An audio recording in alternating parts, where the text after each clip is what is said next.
already forgot your name. Runewolf or Runwolf, I believe. You were the developer of this game, Armita's Search. I'm Shifty. My game is bound together. Feel free to check it out. I'm sure you've seen me on the the forums if you've or on the Discord if you've looked at all.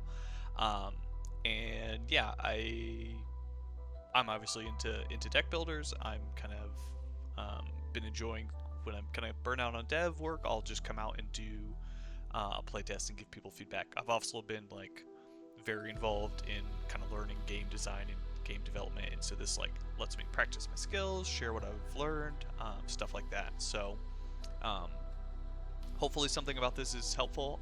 When I'm done, I'll post it up on YouTube. Like I said, I decided not to stream this one just because I felt like doing it kind of midweek, and I usually wait until Saturday to do my streams. So this will just be a recording, pretty much just for you. I mean, I'll put it on YouTube, but it'll be almost certainly just for your purposes. So um, the first thing I like to do, and I actually already started doing this, but I'll go ahead and show you. Um, so I usually check the performance, and then in your game by default, the settings are there. There's no max frame per second. I would sincerely, entirely encourage you to start off with this set to something by default because when that's off, it just immediately. I mean, in the beginning it was like at like 90% and just cranking up the heat on my GPU. Um, I I just truly don't know why game engines don't just default to something reasonable, and then allow you to turn it off if you want. But I'm pretty sure just like I mean I'm on a game development laptop, like high quality, high end, and the thing is, it doesn't matter because there is no max. It just cranks out as fast as it can. And so the first thing that happened when I booted up your game, my fan kicks on, my laptop starts heating up. So highly encourage you to start this out with a default. One thing I just noticed, like UI interaction, when I change this, there's an apply button, but like it doesn't actually let me like hit apply. So I didn't think it was working, but if I check out here, you can see that as soon as I change it, it actually does. So it's kind of a combination thing. It's like yes, your settings work, but your UI doesn't quite intuitively let me know that I've hit apply, and so that's a bit strange. But as soon as I change it to a lower frames per second, this does go way down. I just don't think there's a universe in which you should start at full settings because the people who want that kind of stuff will come out here happily to do it, but a whole bunch of people are going to start your game, be like, oh, it's burning up my computer, and just uninstall. So highly recommend that, and it's kind of easy to miss. So that is that, and I had to do the same thing for my game. It was just yeah, out. Even though it was a low graphics, nothing intense happening, and it just kind of burns burns laptops up. So um, yeah, I think I'm gonna leave the rest of this on the low end. Which yeah, that's the thing too is you had everything else kind of set to low, which I think is smart, but not having a max frames per second is actually the main thing you need here. So and then yeah, the only way to close this menu is this button up here, which is a little unintuitive. I mean, when you have these two buttons, I kind of expect to close down here instead of up here. But okay, I think that's enough for settings and stuff. I think as long as that setting, like, cause yeah, now my fan is already turned off. So as long as that setting is good, let's get into it. I think actually one more thing before I get into the actual game. This reminded me of what I wanted to say. Oop, if I can pull it up. Um, I wanted to go back to your store page. Tactical. Um, I I definitely want to like iterate and like clarify that I think it's important for you to market this as story driven, arguably even like more on the RPG than the card battler. Um, I don't know that for sure yet, but based on the fact that you're saying it's very story driven, I think story driven tactical deck builder is actually almost an oxymoron because people who like, your audience who like tactical deck builders almost universally don't care about this.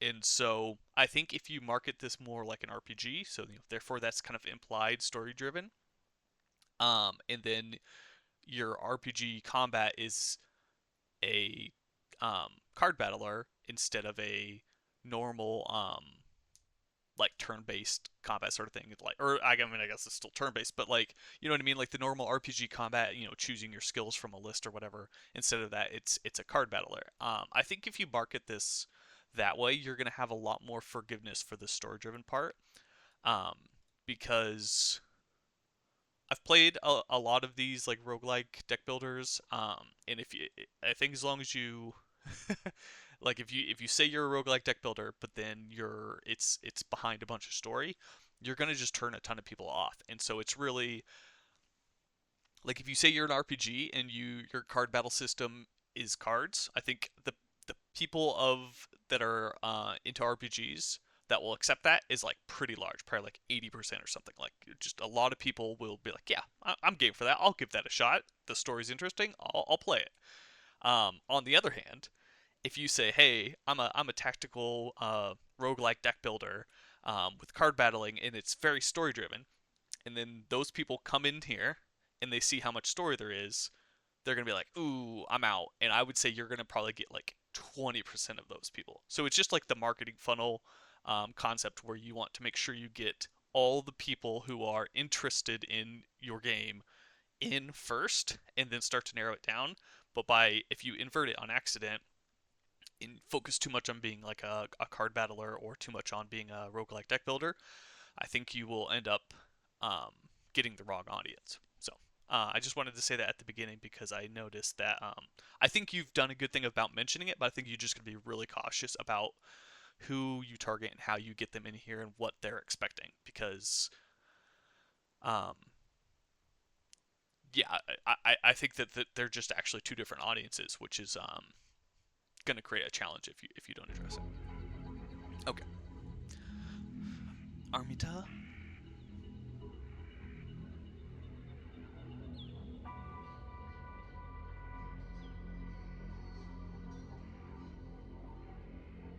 Right, she's talking to her dad.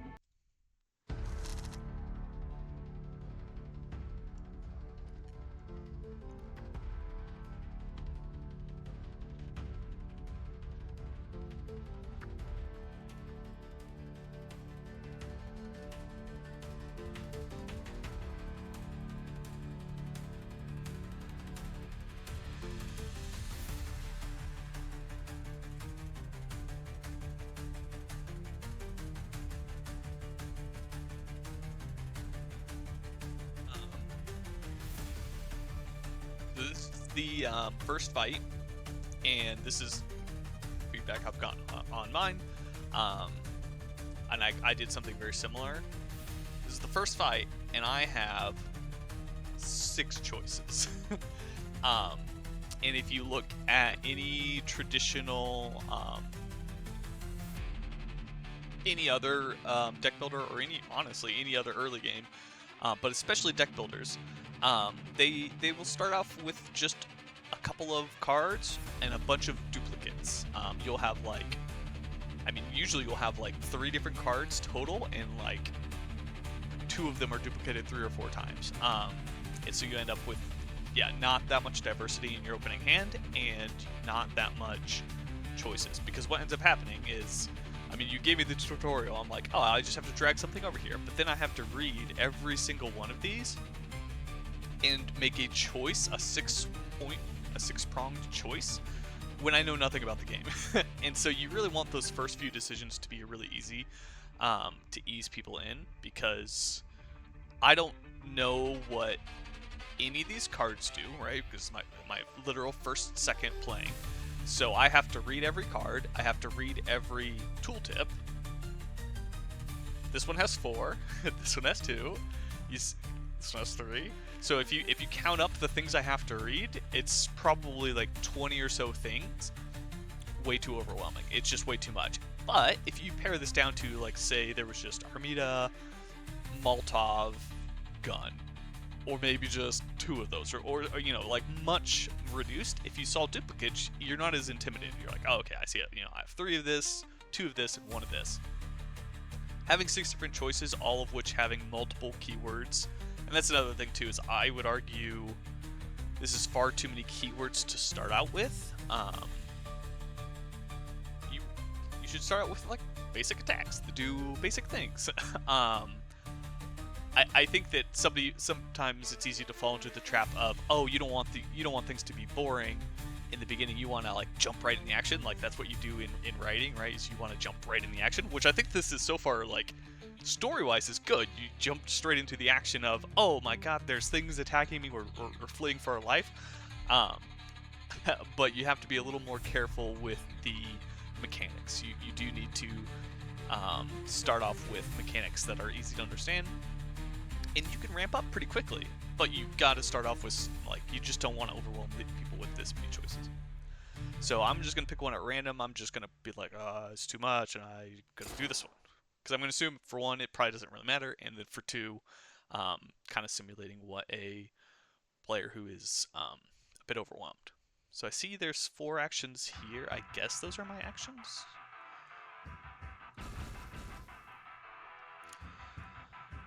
Play an ally field card. Drag it to the left side of the battlefield onto the truck.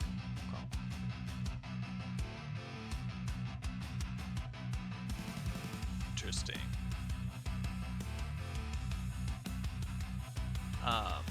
I definitely thought I just needed to drag it to anywhere on the truck, or, like, this area was where I thought I needed it to be. I'm a little surprised that it's the door. I would consider, if you want to just make that bigger, perhaps. Like, if it were just, like, this whole region, or, like, honestly anywhere where it's the truck, I think would make sense. Keep the hero alive, your truck. Defeat all enemies. Continue playing cards. Place companions on the left by dragging to... Yep. Straightforward. I will say that this orange on orange action is left. I only knew to look for this because I'm very familiar with deck builders and, honestly, this toolkit. Like, I'm familiar with all aspects of this, and so I'm like, okay, there's a resource somewhere, and I was able to find it. But this is extremely subtle, and, like, orange on orange is, like, not easy to read. So for this to be such a key, is like your main resource per turn, this seems really hidden, considering there's a bunch of other things. I mean, I guess these are somewhat important, but these are, like, more noticeable than this, and this is arguably more important. So let's just do some stuff.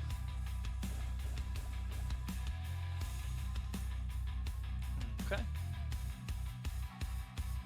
Yeah, so this shows it, but I think that this should just be more self-evident.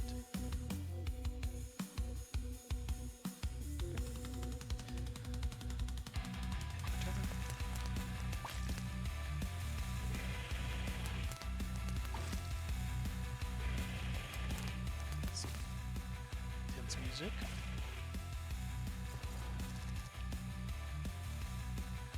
Screamer. Looks like they're pretty much low.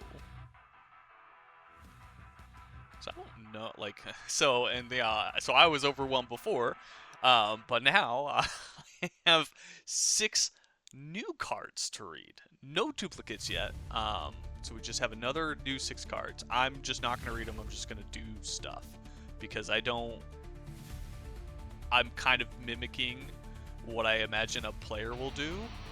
They're going to just get overwhelmed and just not take in what they're supposed to take in. So that was a little exaggerated, but my guess is it didn't matter. There was no way to lose that. Just spam your stuff. Wake up again.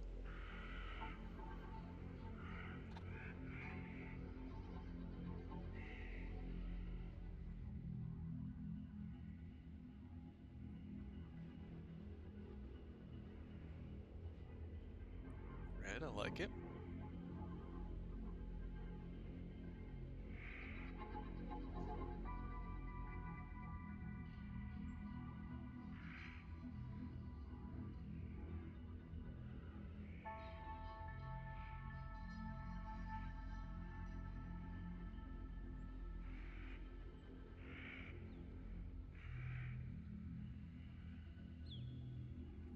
Um, I'm not sure how much value is added by the cascading. Because like it's like one, then the other, then the other, then the other. I almost want them to go like that fast, 1, 2, 3, 4. So it takes like a grand total of 4 seconds. Because what's happening is it's moving, it's shifting, it's moving, it's shifting. So I can't actually read it until it's done shifting. So I'm actually just sitting here waiting for it to stop, and then I'm reading. So this is just always a challenge where you're trying to assume people's reading rates, and it's basically impossible to do. So you've done the correct thing where you put the dialogue on here, then it doesn't move on until I click. Um, but what I would do is try to do it in packets of that will like fit on your screen. But I would roll them out relatively quickly, faster than anyone could read. Just boo-doo-doo-doo-doo. Make it so that it's all rolled out. It doesn't scroll my little thing up and down, and then I click continue. So that way you can just put all the story on the screen. People can read as much or as little as they're going to read. Um, Hopefully more, because you're going to market this as an RPG and they care about the story. But um, regardless, what I don't want to have happen is, oh, in order to read the story, I need to read at the rate that you've like you have to correctly assume the rate that I'm reading, and then like bam, bam, bam, bam, I'm right on it. But with it shifting, even if I was reading at the right pace, as soon as it shifts, I lose my place. I have to refind it. So yeah, I want to wait for this to be stationary while I'm reading, and so I think the easiest way to do it is to just roll out the dialogue um, all at once for each little section. Make it a non-scrollable section, and it just shows the little things, and then you hit your continue. Oh, it was a dream. Okay, that's good because I just spammed a bunch of random stuff at it.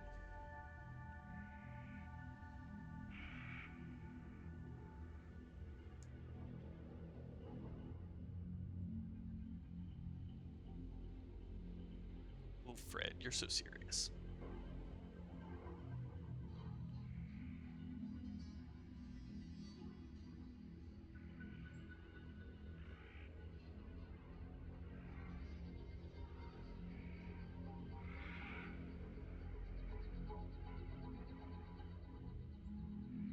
Um, this section didn't feel too bad now that I'm like kind of trying to keep up with it. Um, I was mostly able to, but I just think you're gonna have a hard time making that right for everyone, and so I still think just go faster than anybody can read. Bam, bam, bam, bam, bam, bam, bam. And then somebody you can just read through and catch up. Um, that's my thought. I will say though, the second time when I was kind of more ready for it, I hit continue. My eyes were already over here. It wasn't as bad as the first time where I just had to wait. I was so far behind, it kept shifting. I was like, ah. So I think as long as it doesn't shift, that's the other thing. Is if you can maybe every time I click, you click this, scroll the whole. Actually, that's probably a good compromise. If you click this, I mean, I guess more like this one. So if you click this, if it just suddenly shifts all the way and then rolls out and then bam, bam, bam, bam, bam, but it does so it's not scrolling you. That kind of solves the problem. So you just need this UI to work with how people can read, and so the main thing that tripped me up was it scrolling while I was trying to read. So if you can prevent that, I think that the cadence you have rolling out felt fine for me. Um, maybe a little bit faster in case there's people that read faster. A little bit, it's hard to get it right, and so that's kind of why I was saying, well, you should err on the faster side because you don't want people to be sitting here waiting. They'll be impatient, but I felt like as long as it doesn't shift, it's pretty good. So, all right.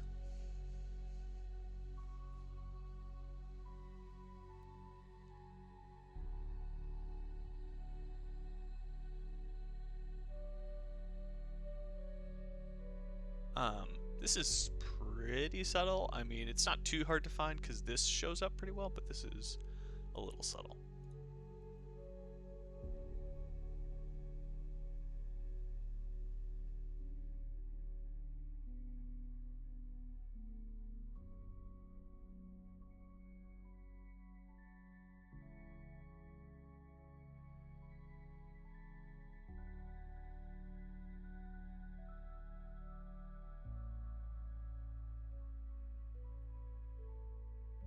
That's what I mean. Like, I can't read this because it keeps shifting.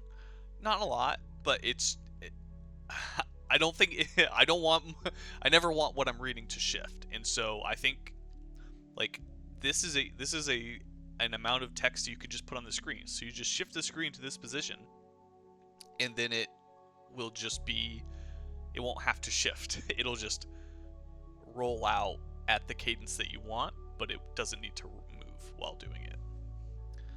Now that I can read it. Also, I am overemphasizing how much of a hindrance this is, because I'm just trying to draw attention to it. I'm not trying to be mean or bully or anything like that.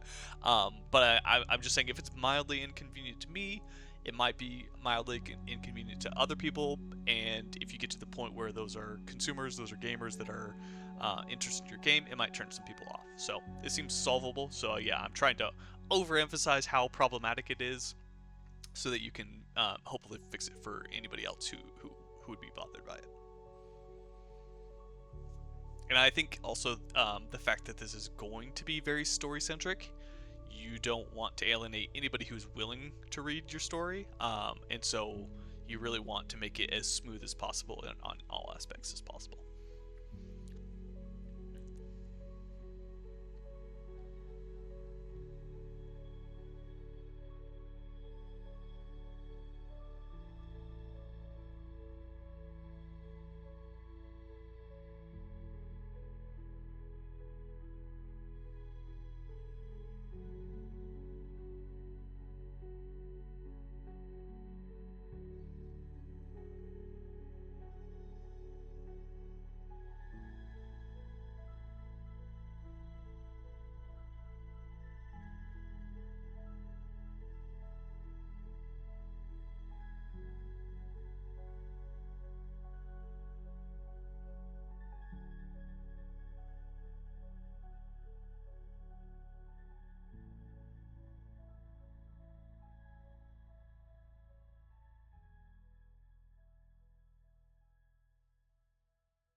Nice. I like the connection you've made between like how do the cards work, how do they exist, and she's like learning to use it. She's writing in her journal, and that's how she's gaining the skill, which is represented by the card. That's always like a little weird thing where like you're dealing with cards, but the cards represent something else. Like what is that analogy? So it's like her notes in her journal, her knowledge in her head, kind of represented by the journal, and so that's a nice little connection.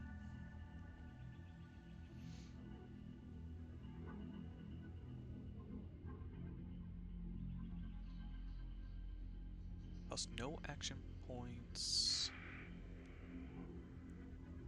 Cost spoils. Deals damage to a field card.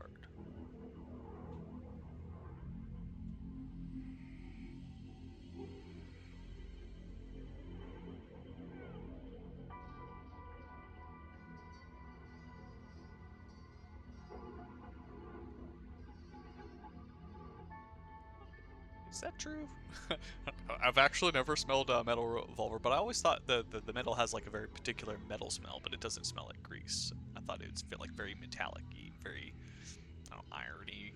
Um, well, actually, no. So I'm not going to correct it. I just, when something smells greasy, I think fast food. I don't think of metal or guns. So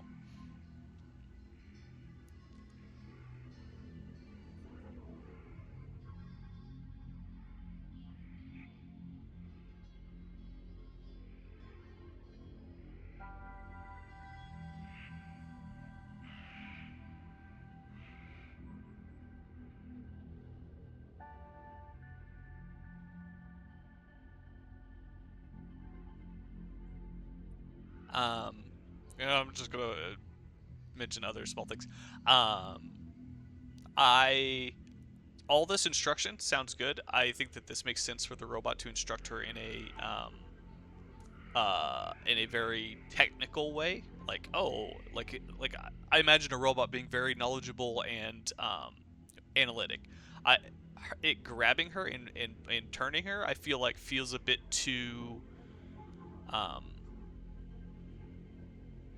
I won't say too personal, but I always like imagine like robots being very hands off and like because it's very hard for them to interact with humans in a safe way, and so then like the default behavior would be to not like physically interact if at all, you know, unless it's unavoidable. So it to me it seems a little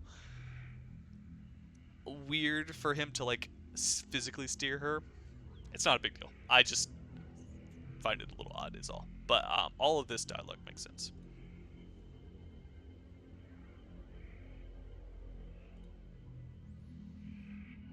Don't mind reading for a bit.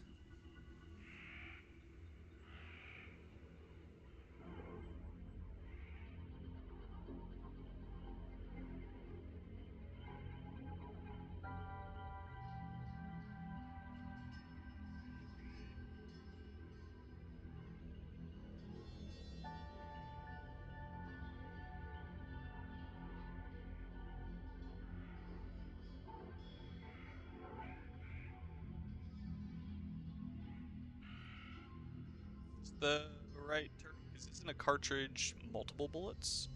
And if it's a revolver, you just insert one bullet, right? Um, so might not be the correct term to use. Cartridge should probably just be bullet.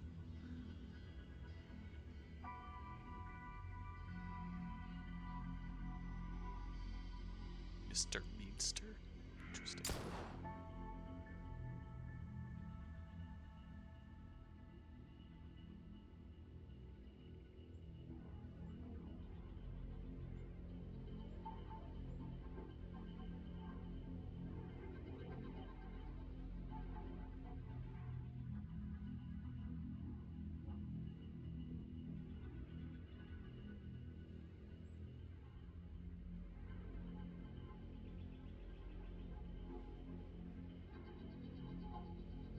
Um, this part is confusing me. Request denied. Ammunition, resource, probability of attack, non-zero. His raider assault 10. This response doesn't make sense to me.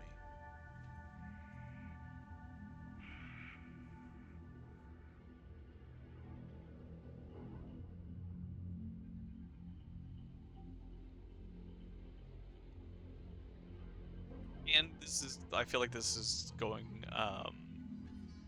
I don't know that both of these are required. I feel like you could just literally just say this last one, risk of re-injury is high, or elevated or whatever. I think that that gets your point across. I'm not sure how much. I mainly it's just because I don't understand the rest of that. So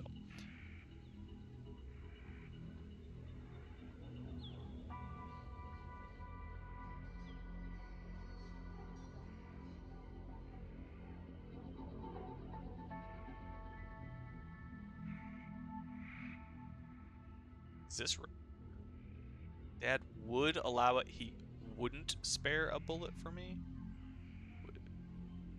It seems like that would say he would spare a bullet, like he would have one to spare. So I'm not sure if that reads right.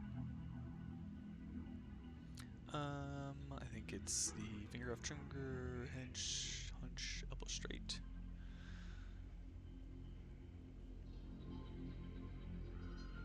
Oh, I guess the dialogue goes along with what's in the picture, as far as the both the elbow straight and him like aiming her.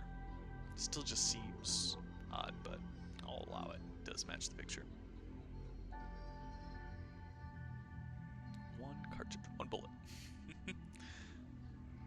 I think it's very strange that the name of this boot is Mr. Meanster, but I'll allow her to make up her own random nicknames.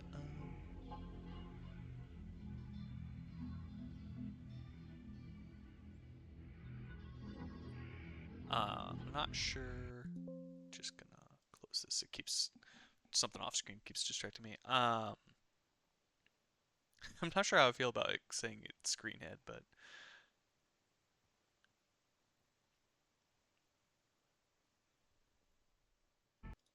yeah, shooting a boot.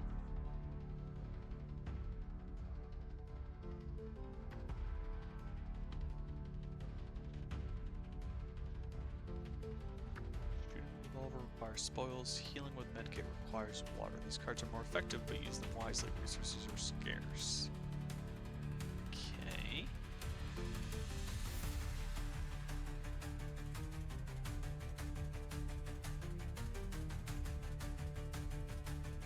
Okay, so this barrel is blocking the... It just stands there, does nothing. Little issue with the tooltip showing below it. So yeah, I mean, I see that you fixed the issue where it would be off screen, but then it's like it also needs to be above this wrench, or otherwise your wrench covers it up a little bit. So whatever you did to correct it to be on screen, maybe when it does that, it also needs to jump up so that it's above the wrench. Okay, so I need to, I don't know, get this out of the way, I suppose. Sure, get a robot.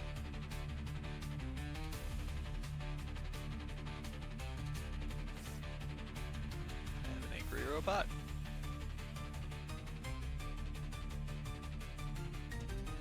Sure, touch that.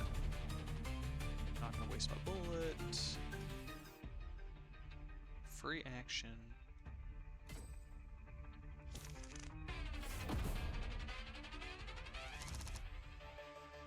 Okay.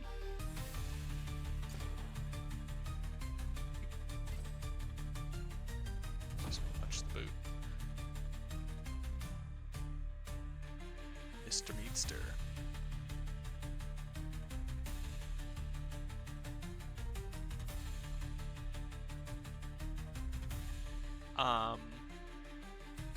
Partially because I feel like I've been introduced to too many mechanics. I don't feel like I'm able to, like I was just kind of like clicking through with my offensive spells until I could finish the fight. I don't feel like I have a good grasp on even the basic mechanics of this game. And I think it's because, like, in that dream sequence and then in this sequence, I was just introduced to too many things at once, and so I just haven't got a feel for what is like my basic thing that I should be worried about. And so I think that you should definitely consider paring down these first couple fights down to the bare bones of like what the game really circles around, and then start adding things as the game progresses. Because yeah, this lose all cover from the target, distraction, lose all positive effects from the target, discard, adds a random card to the discard pile from hand unless specified otherwise. Like, why does one of your introductory cards have this many effects? Do you not have simpler cards? I just think that this is overkill for literally the second fight, and now and it's like manageable. I mean, you saw I was able to like get through the fight. It's not like I'm gonna lose the fight, but like now I'm being forced to make a decision, and so now I'm like, oh shoot, I don't really understand what any of this does, and it's a bit much. So yeah, it's just costs no action points, deals damage to any one field card. I don't know what that means, so I don't know if that's good. I don't know what a field card is. None of these are a field card. Can I check my deck? Can't check my deck, so I don't get to see if I have any field cards to understand what that means.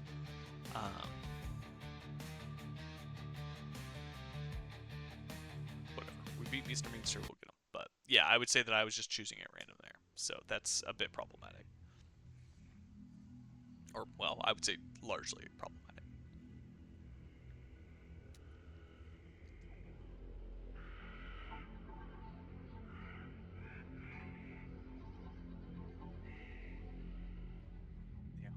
This one did the same thing where it kept shifting, so I couldn't read it.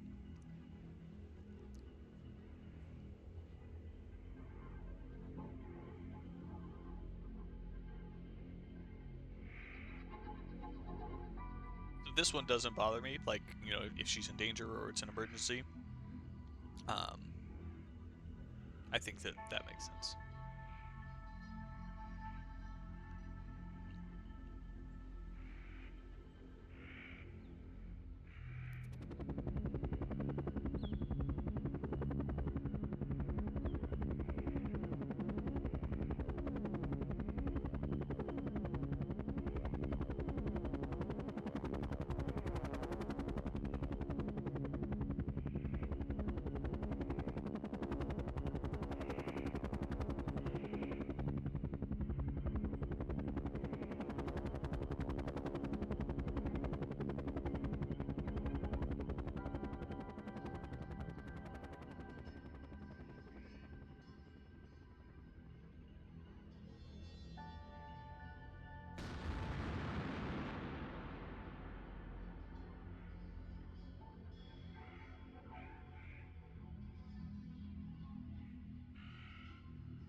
I feel like neither of these seem likely. He seems very intelligent, and it doesn't seem like just reiterating is going to work.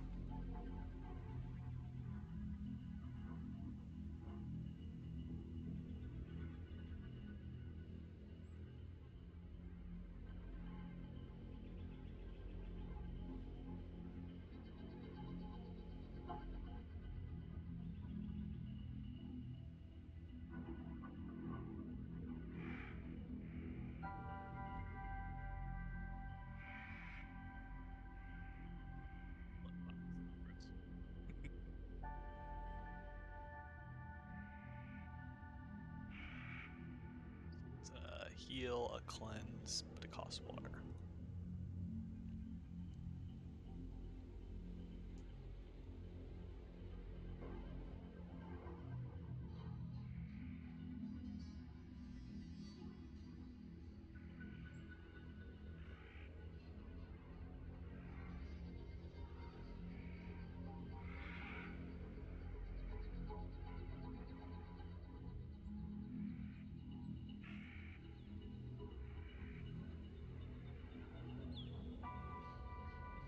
Okay. Sure.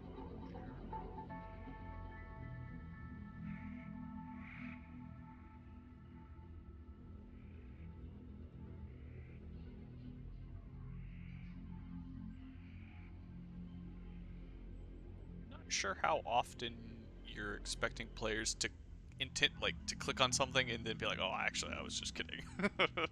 But it's a little weird to have it still like be a choice. It feels like, yeah, that's where I'm going. I clicked on it, but maybe if there's more branching choices or something like that, it makes more sense.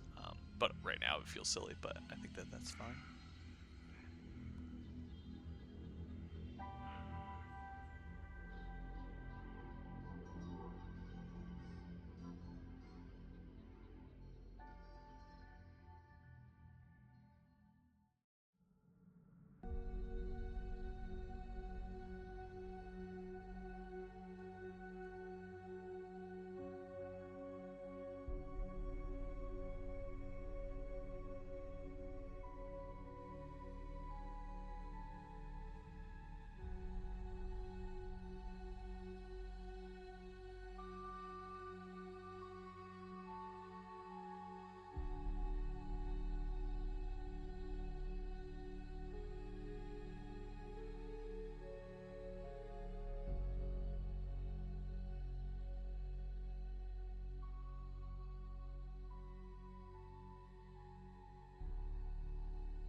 feel like um, the icon that the choice will have consequences shouldn't be.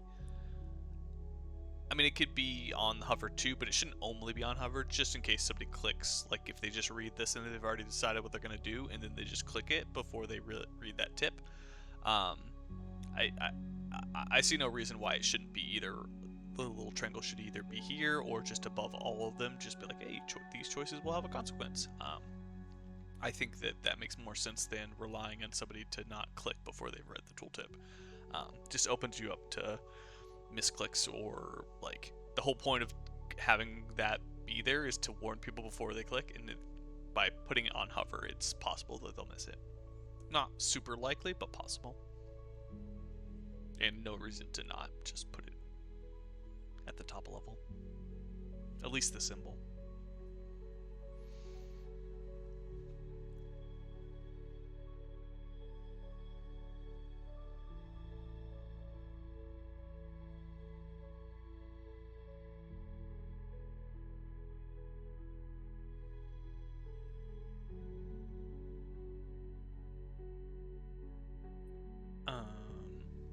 So I'm pretty sure this person is dead, right?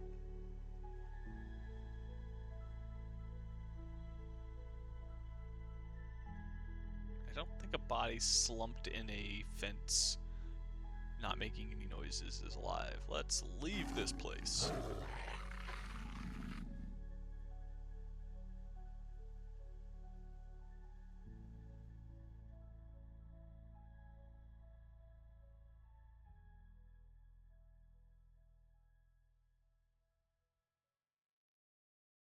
Well, that's not ideal.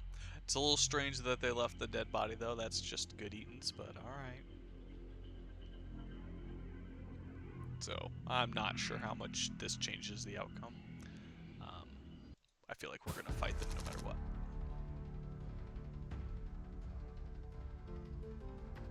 So now we're learning about field cards. Oh wait, or these field cards above you.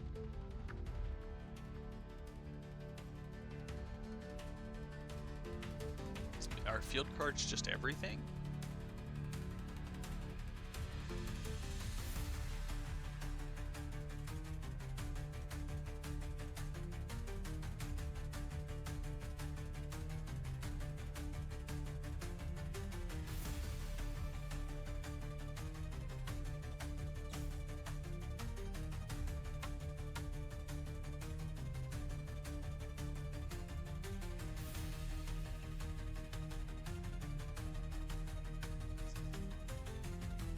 Is this from before? Why does he have a intent? Oh.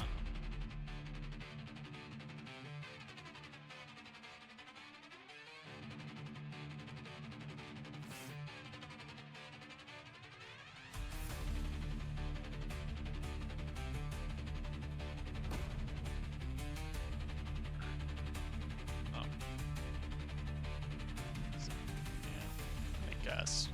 Doesn't look like much of cover. Like her, I think I got like misled because she's hiding behind a rock. I'm like, she's obviously covered, but he it just says he's covered, and it has this little wall. I just missed the wall. I don't know what this does. What does this say it's gonna do? Do they have positive effects? Don't think this really does anything.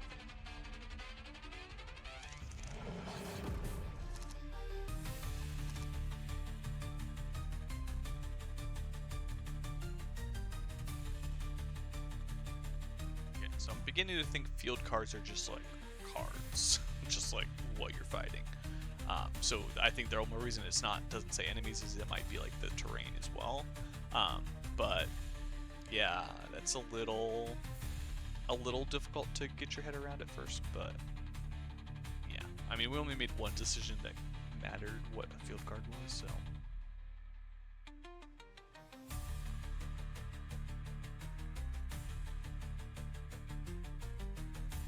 Cards are immune to bleed, but vulnerable to rest. Alright, these both look organic.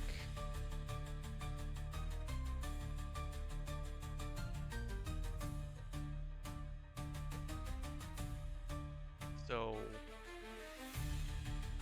really understand what this is doing. Because, I mean, this keeps cranking up. Is this going to deal 5 yet? No, this still deals 4. So what is this doing?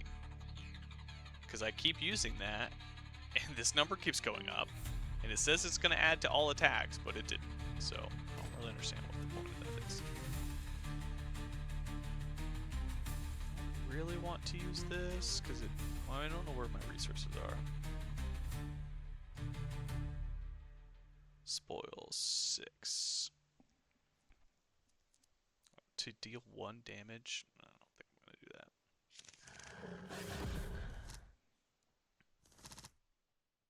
Did he deal these damage automatically?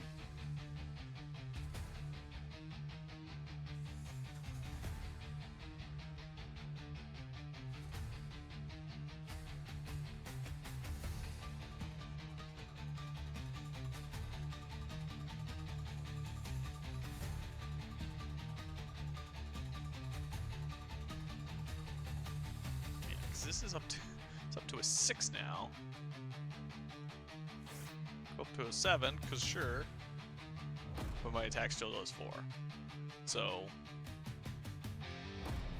I don't really understand what the amp is doing.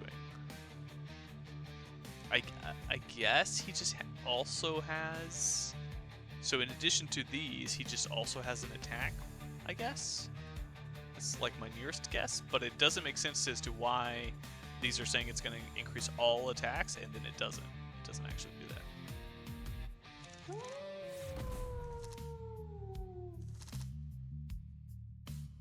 Because it says all attack, not reset.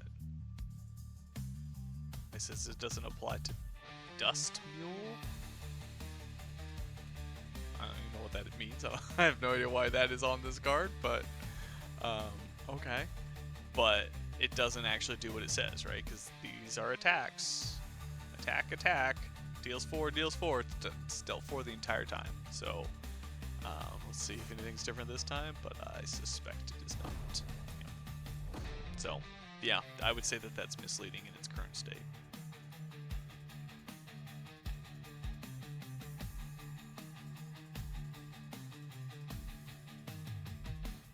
There's health to mechanical field card. That sounds good. I assume that my robot is one of those. And it looks like it's going to be relevant.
Could say something about like her huddling down under her hood, something like that.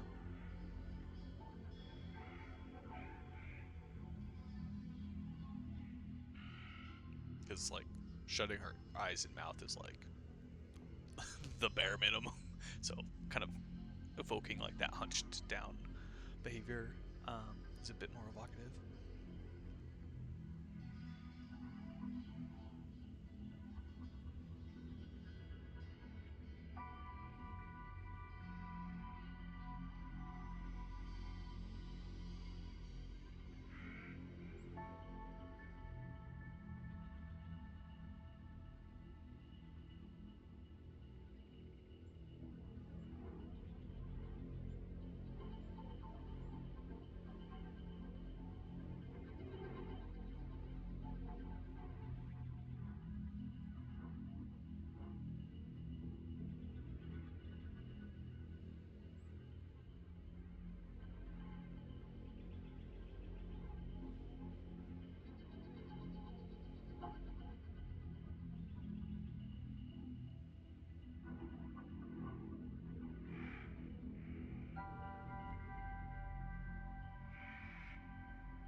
Excuse me, 500?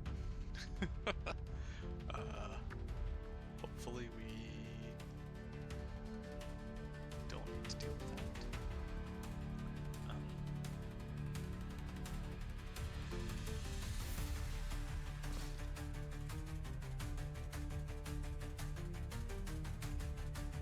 Okay, so that didn't actually do what I thought it would do. I guess it's going to apply the 10 cover.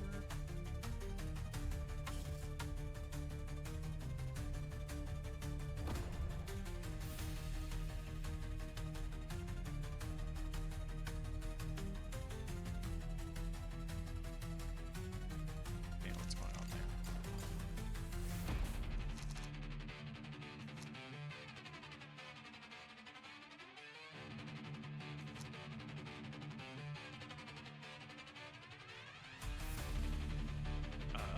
What? Did I not read something?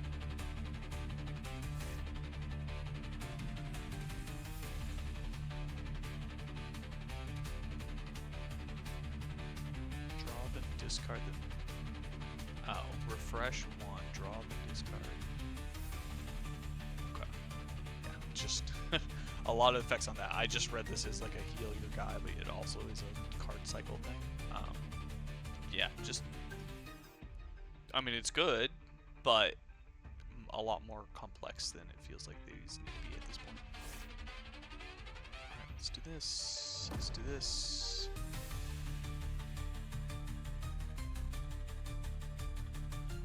Banish after use is removed from the deck. Adds a random card to the discard pile.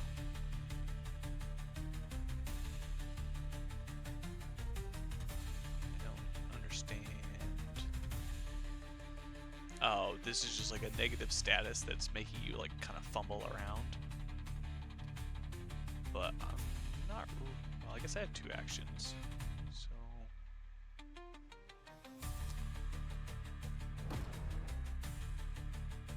just do that now, just to get rid of it. Just discarding cards isn't... Oh, well, we're dead.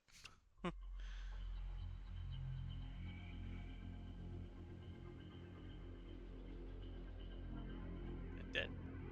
Or... Okay. So we just get to leave, I suppose?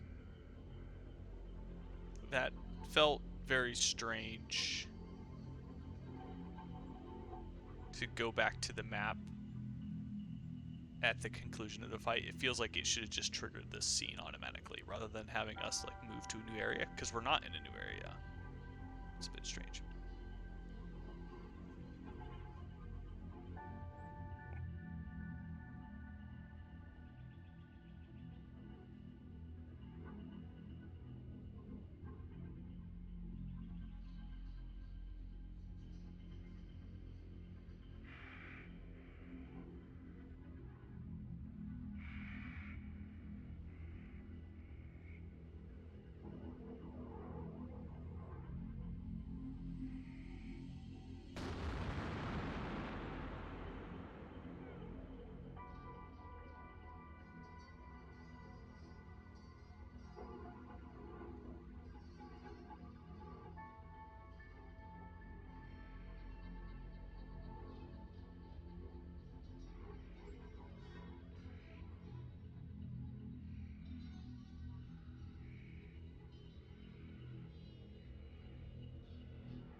ventilation he's talking about.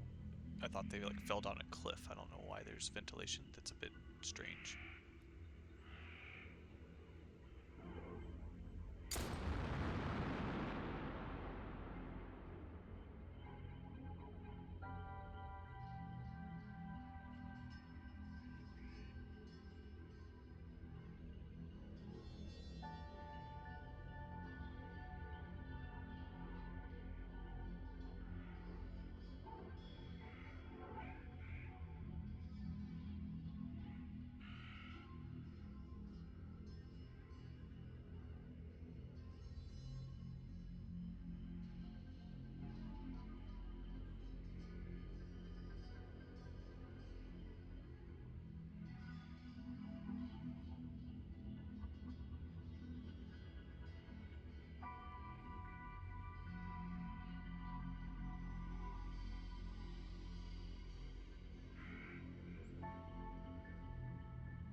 I have my screwdriver. Might as well use it.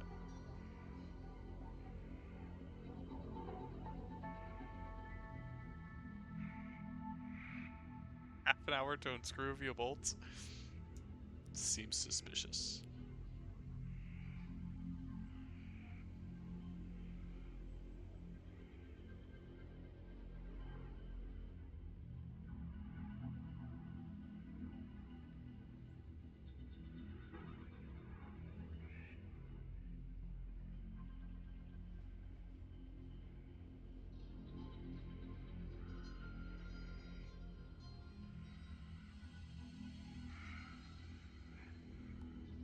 For the rest of combat. It's kind of weird that this keeps scrolling while we're still making our choice. Technically, it's going to achieve what I wanted, where it's going to be done scrolling by the time I can actually look, so that'll be nice. Oh my god, yeah. 5 keywords. Toxic, rusting, damage over time, discard, consume. Well, it has too many things, I don't want it. Burn, discard, consume. So consume means it's going to, they're all consumed, so you get to, they're all just single time use, but not like permanently, just single time use until the next fight. So this burns everything, this deals damage to everything. Burn takes damage each turn equal to the effect's value reduced by 1. So this is going to AoE 3, then 2, then 1. So that should be pretty good. And this just does AoE 5. So I think that this will be good.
little hard to believe that a random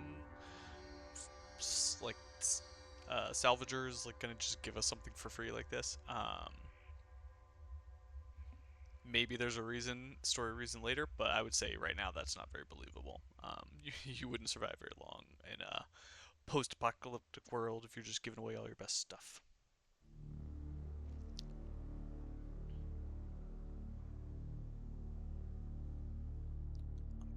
Been a little over an hour now. I was hoping to kind of get through the intro. I don't really know where the intro ends versus, yeah. I mean, we've gotten through several fights. I'll do like one or two more and then kind of stop there. Just give some closing thoughts, I think.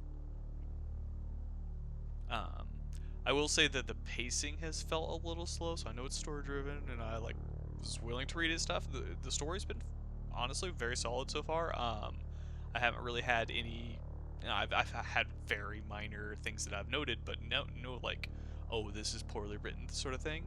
But I will say just the overall pacing, it just feels like it could maybe just be pared down. I would like to like have all of this happen a bit faster.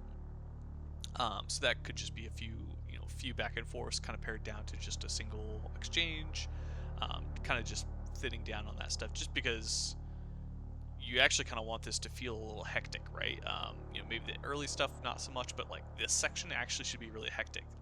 So the part in particular I'm remembering was where she was like calming herself down by remembering the things her dad told her, like kind of like it was a fake little dialogue, but like in a hectic situation, she should either be that should just be automatic and happening, or she should just be flustered and forget them all. So you can kind of like speed all that up, just stuff like that. But yeah, I just I've done a handful of fights. I guess I've done the dream fight, the boot fight, the auto loss fight, and then yeah, I guess that's it. So it just feels like the amount of fighting I've done in an hour is low. The amount of story is high. That's accepted and expected for an RPG. Again, should market it as such. Um, but I still feel like if this would have taken maybe half as long, or maybe just like 45 minutes, 40 minutes, I think it would feel a bit better, a little more like the action is moving. Because I feel like right now I feel like I haven't really got into it, and we're like an hour in. I feel like I'm still getting into it. But maybe not. Maybe this is just kind of the pattern that this is like how the gameplay goes. But I'm not sure. Because yeah, again, since it's kind of story driven, it's gonna be a little bit different than a typical deck builder, where you have a defined loop where things are circular like that. So yeah, I'm not 100% sure what to expect for that. But just the way the card battle or a deck works, at some point I have to have some kind of more established path.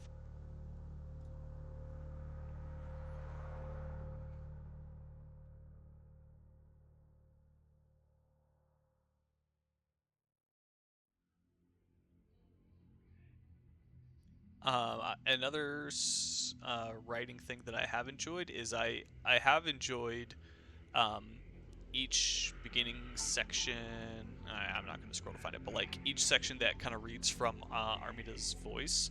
I do feel like those are actually the best for the description. So I feel like for instance, this dark, tight dust scratches um, is not the most interesting writing. I mean, it's obviously very minimalist, and it's intentionally to be just very minimalized to get your point across. Um, but the ones that were fully in her voice, this one's kind of a weird mix, honestly, because it's a stinky air, which to me kind of sounds like in her voice. I think if you just write like the first little paragraph of each little blurb in her voice, I think that actually is the most compelling writing that's happened so far. It's like her giving her perspective on some stuff, and yeah, it's just kind of like written from her voice. So this one's just kind of halfway, I guess is all. But yeah.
have much of an intuition as to what is going to be the safest. I'm gonna freeze in place.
I now him.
There's no chance I can actually stop them.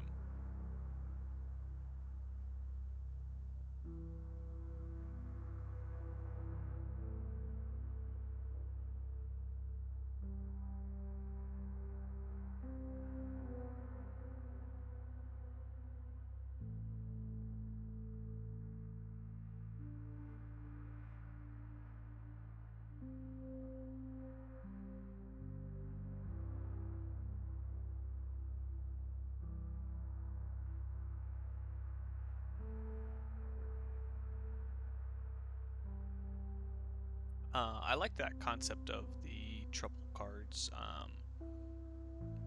and the different ways that they can work, where they work a little different in battles versus outside.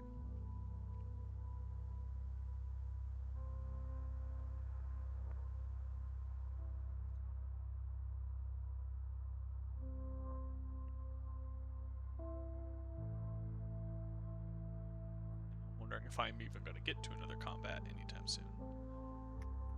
You just look at these cards.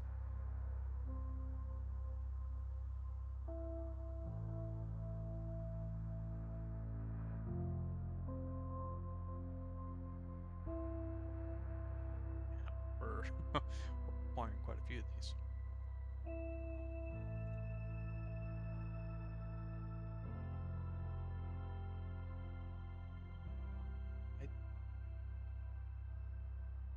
I missed how to skip.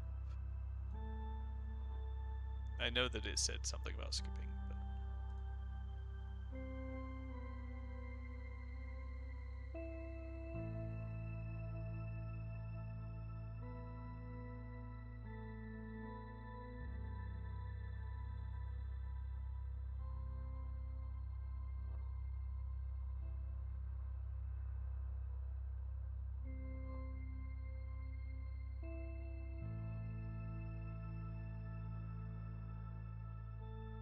meteorologist, radio, sensors, calibration, screwdriver 3.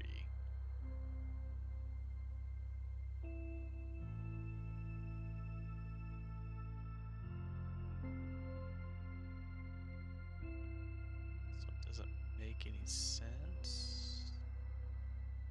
Calibrate the weather sensors on. Not this one. This one just feels like a bailout.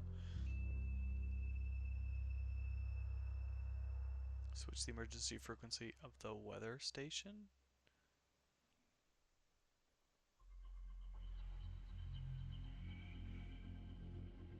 I guess we can check to see if there's anything.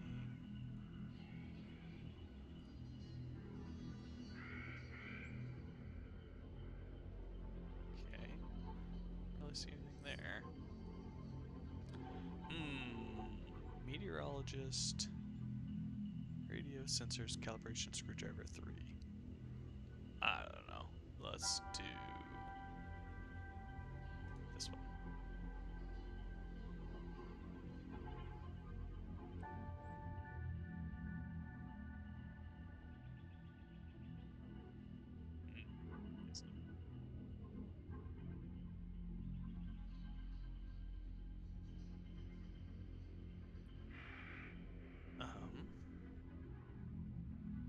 So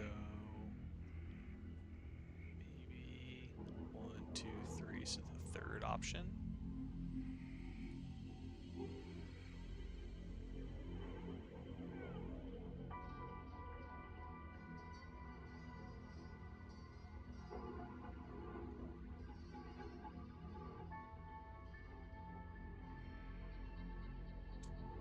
Okay.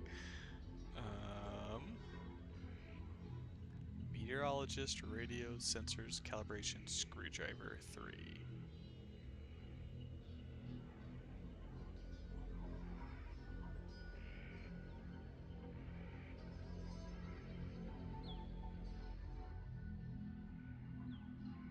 So I did the sensors and I did the weather station. Okay. I don't know why it was that one.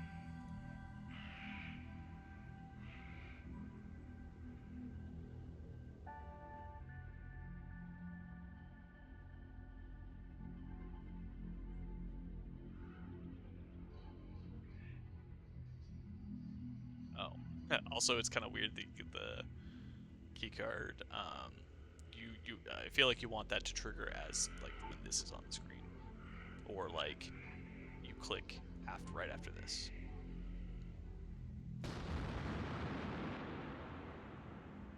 Also, those like happen really fast, so like I don't get to see the effects. Something happened, and then then I have to go over here if I want to read it.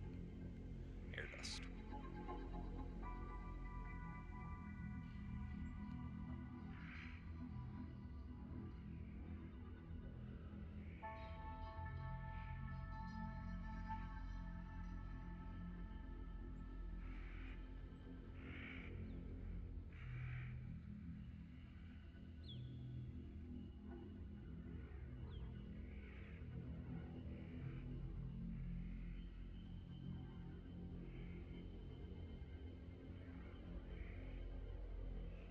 Fire extinguisher.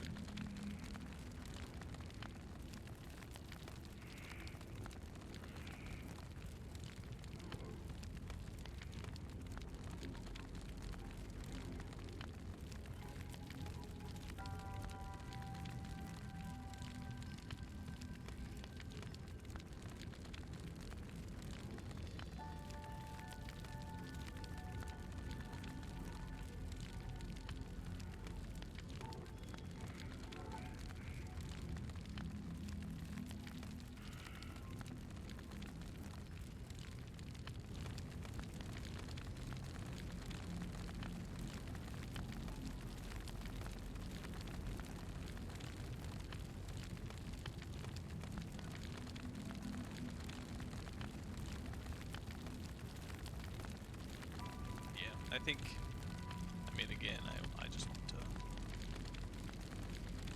skip faster.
understand what I...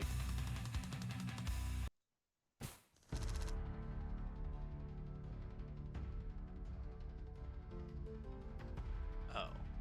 Did I have this before? Let's do some cover. I was just trying to get rid of all of these. Because they seem like they also have bad effects. I don't think I had that jacket before. So I definitely had different cards. I'm not really sure what I'm supposed to do here.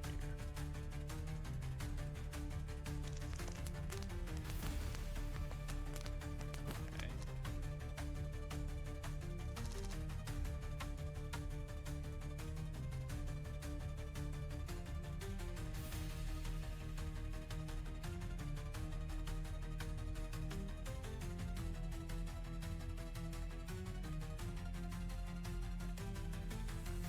So I don't have anything.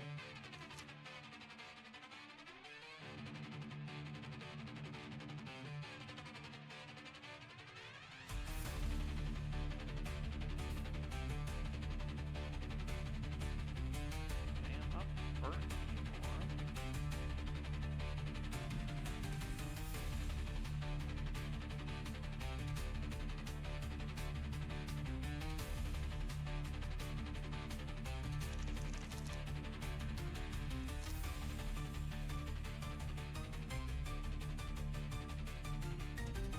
That's all I can do.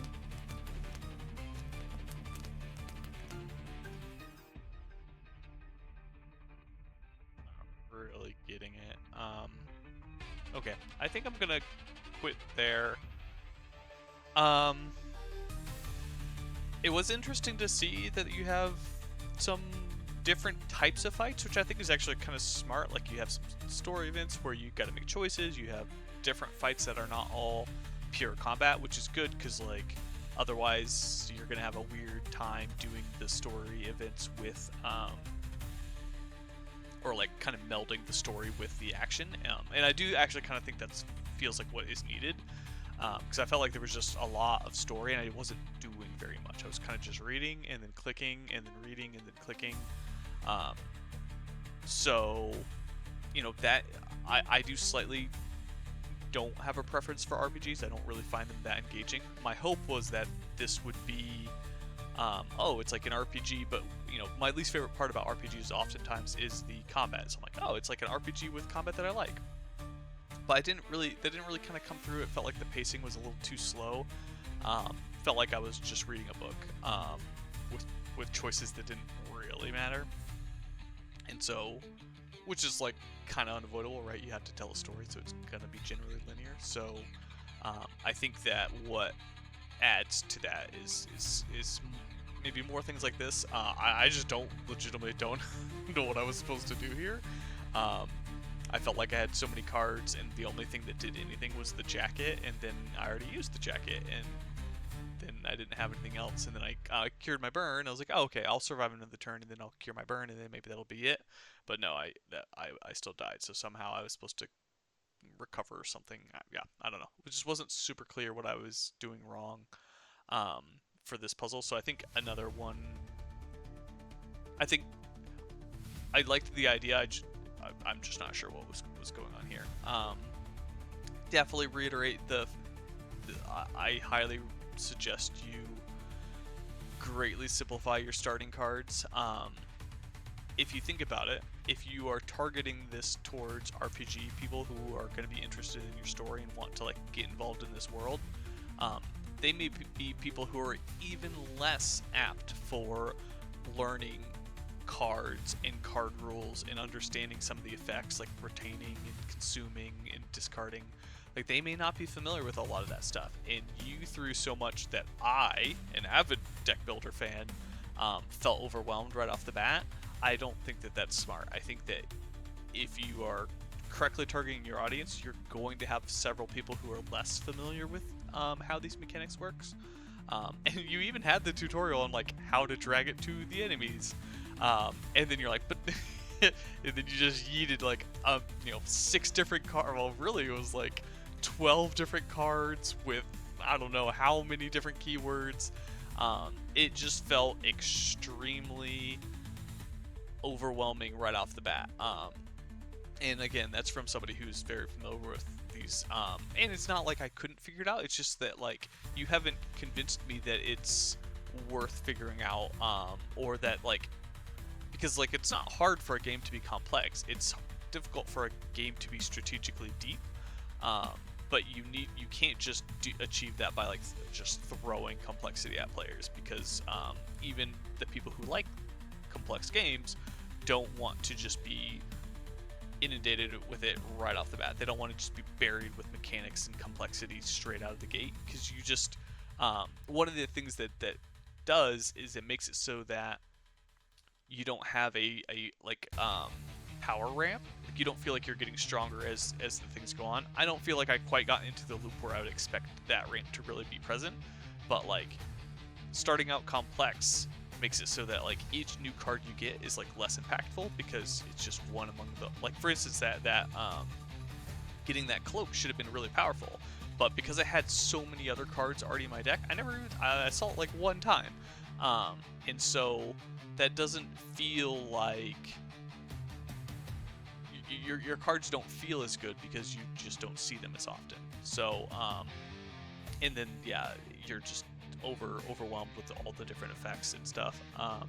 So yeah, I felt like some of that stuff needs to get fixed, because I just don't expect the people who you're targeting to like that. I don't expect really any player to enjoy having so many different cards, so many different effects, so many things thrown at them right out of the gate, because it's just too much to learn. And I think that like part of the problem also is like you had a revolver which used a particular resource, and it was like an actual limited resource, like the spoils or whatever they were called. And so it wasn't even clear to me how much I like never used it, because I didn't want to waste that resource, and I had no idea how limited that is. And so like you've given me a thing with a limited resource before I even know anything about how limited that resource is.